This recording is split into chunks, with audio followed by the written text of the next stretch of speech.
if you are maybe new to our church, been coming in for a while, but really haven't felt the pulse of our church, let me summarize what we're about at LifePoint. We are a sending church.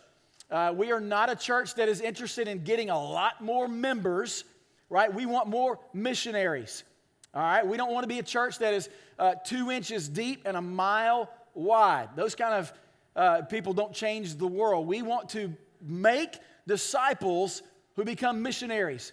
All Christians are called to be missionaries. You need to understand that. That's not for the people that go across the country and get Ninos and don't have Wi-Fi and drink out of water bottles. That's not missionaries. All Christians are called to be missionaries. All right, so we don't want to, if we try to just make church and hoping that we get missionaries and disciples, we rarely will get that. But if we can make disciples that become missionaries, the church will always just naturally happen, right? God saved us to send us, not to sit on our own salvation, but to go. Romans 10, Paul is going to tell us when we get there, but Romans 10 says, how will people believe in Jesus if they never hear about Jesus? How are they going to hear if someone doesn't tell them? And how are they going to tell them if someone is not going or not being sent to those places? So that is what we're about, sending people. God saved us to send us. All right, we're trying to do that in every part of every domain of your life. This is where you come in. We send people to Bangkok, to Brussels, Brazil, Murfreesboro campus.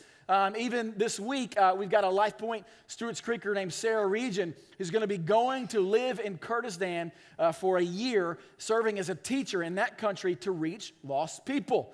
So we send people out all of the time, but it's not just about a location, a destination. We want you to live in every domain of your life as missionaries, in your neighborhoods, at your jobs, at your schools, at the ball field.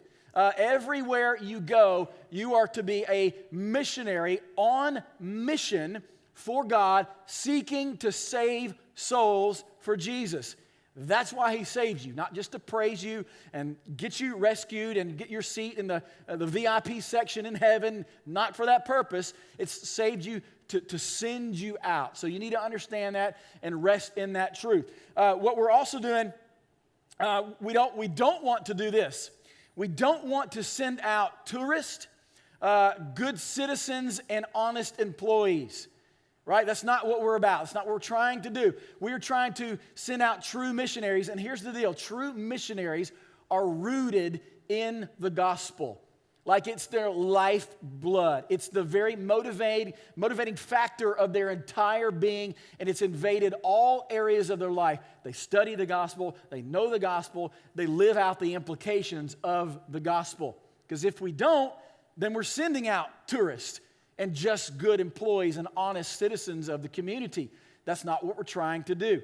What happens is when you fully grasp and you're passionately pursuing to understand the implications of the gospel.